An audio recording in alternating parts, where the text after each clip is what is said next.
Hello everyone, welcome to red exam. दोस्तों, आज की इस वीडियो में हम तरंगति और ध्वनि के महत्वपूर्ण प्रश्नों को पढ़ेंगे, इसलिए वीडियो को अंत तक देखिएगा। चलिए स्टार्ट करते हैं। आज का पहला क्वेश्चन, किसी सरल लोलक की लंबाई 4% बढ़ा दी जाए तो उसके आवर्तकाल पर क्या प्रभाव पड़ेगा? तो उसका आवर्तकाल क्या होगा? 2% बढ़ जाएगा।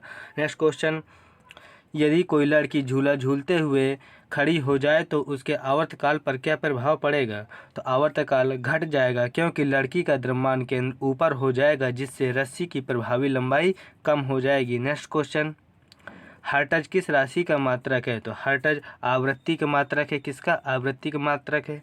अगला क्वेश्चन, किस प्रकार की तरंगों का संचरण सभी माध्यम से हो सकता है? तो अनुदैर्ध्य तरंगों का संचरण सभी माध्यम से हो सकता है। नेक्स्ट क्वेश्चन, अनुप्रस्थ तरंग में माध्यम के कणों का कंपन कैसा होता है? तो अनुप्रस्थ तरंग में तरंग की दिशा के लंबवत होता है। कैसे होता है? तरंग की दिशा के लंबवत। अगला क्वेश्चन, अनुदैर्ध्य तरंग में माध्यम के कणों का कंपन कैसा होता है? तो अनुदैर्ध्य तरंग में तरंग की दिशा में होता है। कैसा होता है? तरंग की दिशा में ही कंपन होता है। नेक्स्ट क्वेश्चन, निकटतम दो संपीड़न या निकटतम दो विरलन के बीच की दूरी को क्या कहते हैं? तरंगदैर्ध्य। क्या बोलते हैं? तरंगदैर्ध्य। तरंगदैर्ध्य को इंग्लिश में क्या बोलते हैं? वेवलेंथ। इसका मात्रक क्या होता है? एंगस्ट्रॉम। क्या होता है? एंगस्ट्रॉम होता है। नेक्स्ट क्वेश्चन, रस्सी के सिरे को पकड़कर हाथ से धीरे धीरे झटका देने पर कैसी तरंगें उत्पन्न होती हैं? तो अनुप्रस्थ तरंगें उत्पन्न होती हैं। कैसे तरंगें? अनुप्रस्थ तरंगें। नेक्स्ट क्वेश्चन, शांत तालाब में पत्थर मारने पर किस प्रकार की तरंग उत्पन्न होती हैं? तो अनुप्रस्थ तरंगें ही उत्पन्न होती हैं। अगर तालाब पर हम पत्थर मारते हैं, जो तरंगें उत्पन्न होती हैं वो कैसी तरंगें होती हैं? अनुप्रस्थ तरंगें होती हैं। अगला क्वेश्चन, तरंग संचरण के साथ किस भौतिक राशि का संचरण होता है? तो किसका होता है? ऊर्जा का।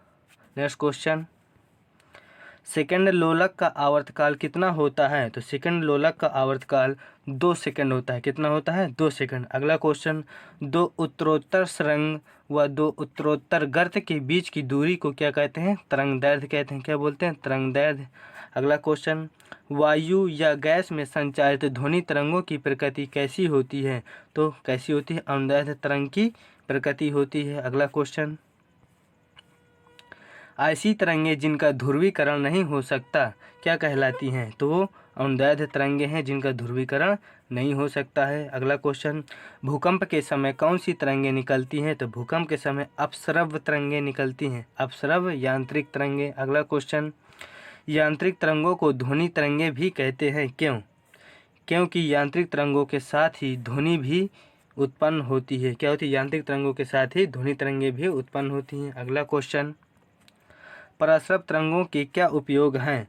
तो कीड़ों को नष्ट करना, कपड़ों की सफाई, बीमारियों का उपचार व स्वचालित दरवाजों का नियंत्रण व समुद्र की गहराई का पता लगाने आदि में किया जाता है पराश्रव तरंगों का उपयोग। नेक्स्ट क्वेश्चन, पराश्रव ध्वनियों की आवृत्ति कितनी होती है? तो कितनी होती है? 20,000 हर्ट्ज से अधिक होती है। कितनी होती है? 20,000 हर्ट्ज से अधिक पराश्रव ध्वनियों की आवृत्ति। नेक्स्ट क्वेश्चन, जैव पद्धति जिसमें पराश्रव ध्वनि का उपयोग किया जाता है, तो किसमें किया जाता है? सोनोग्राफी में पराश्रव ध्वनि का प्रयोग किया जाता है। अगला क्वेश्चन, हृदय के कंपन से कौन सी तरंगें उत्पन्न होती हैं? तो अपस्रव तरंगें उत्पन्न होती हैं। कैसी? अपस्रव तरंगें। नेक्स्ट क्वेश्चन, विद्युत चुम्बकीय तरंगें किस प्रकार उत्पन्न की जाती हैं? तो त्वरित आवेश के द्वारा उत्पन्न की जाती हैं। किसके द्वारा? त्वरित आवेश द्वारा। नेक्स्ट क्वेश्चन, शिकार परभक्षियों या बाधाओं का पता लगाने के लिए चमगादड़ व डॉल्फिन किन परिघटना का प्रयोग करते हैं? तो पराश्रव ध्वनि तरंगें उत्पन्न कर व प्रतिध्वनि निर्धारण द्वारा क्या करते हैं? प्रतिध्वनि निर्धारण द्वारा। अगला क्वेश्चन, गाल्टन सीटी किस काम आता है? तो गाल्टन सीटी विशेष रूप से प्रशिक्षित कुत्तों को गुप्त संदेश देने में काम आता है। अगला क्वेश्चन, गामा किरणों की खोज किसने की थी? तो बैकुरल ने की थी। किसने? बैकुरल ने गामा किरणों की खोज की थी।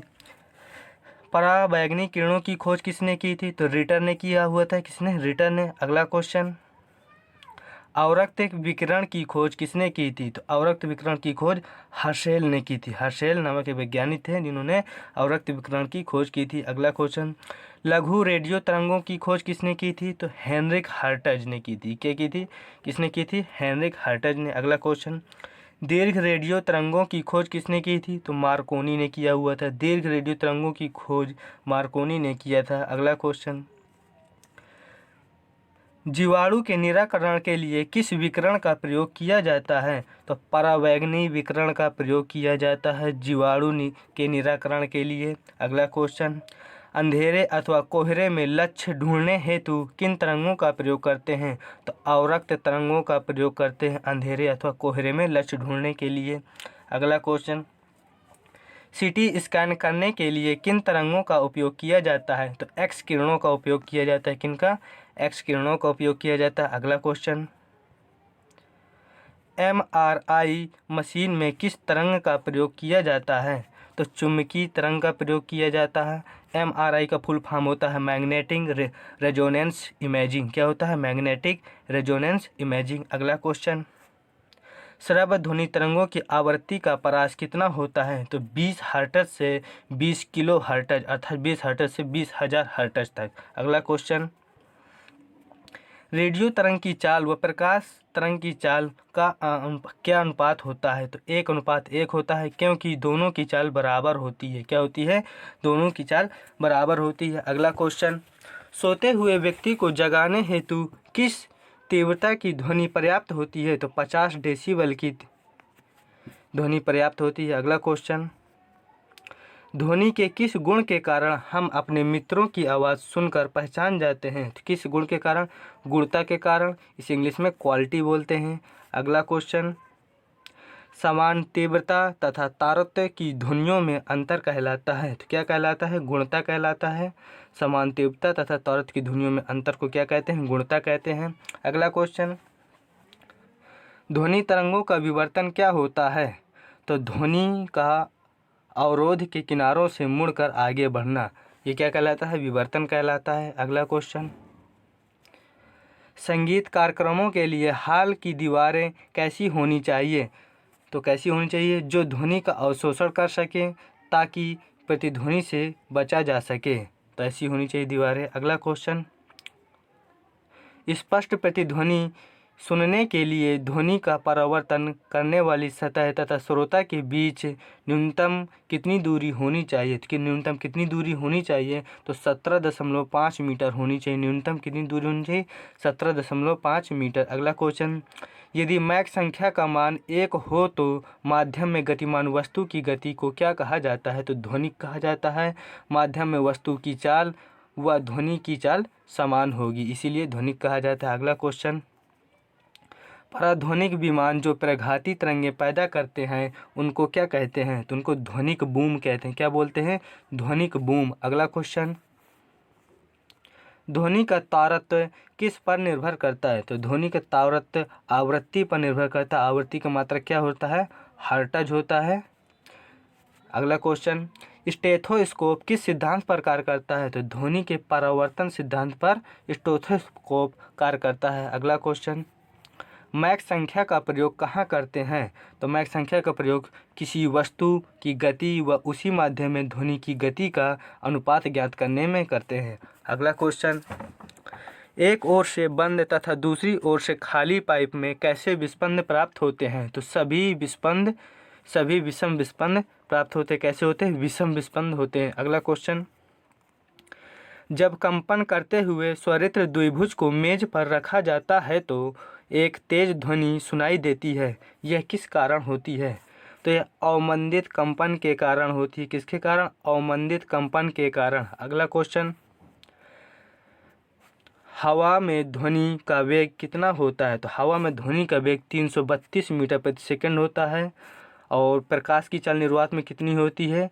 3×10⁸ मीटर प्रति सेकंड होती है। कितनी होती है? 3×10⁸ मीटर प्रति सेकंड। अगला क्वेश्चन, ध्वनि ऊर्जा को विद्युत ऊर्जा में परिवर्तित करने वाले यंत्र का नाम क्या है? तो माइक्रोफोन। कौन है? माइक्रोफोन ध्वनि ऊर्जा को विद्युत ऊर्जा में परिवर्तित करता है। अगला क्वेश्चन, सूर्य की ऊष्मा पृथ्वी पर कैसे पहुंचती है? तो सूर्य की ऊष्मा कैसे पहुंचती है? विकिरण द्वारा पहुंचती है। यदि यह वीडियो हमारा अच्छा लगा हो तो इसे लाइक करें तथा शेयर करें।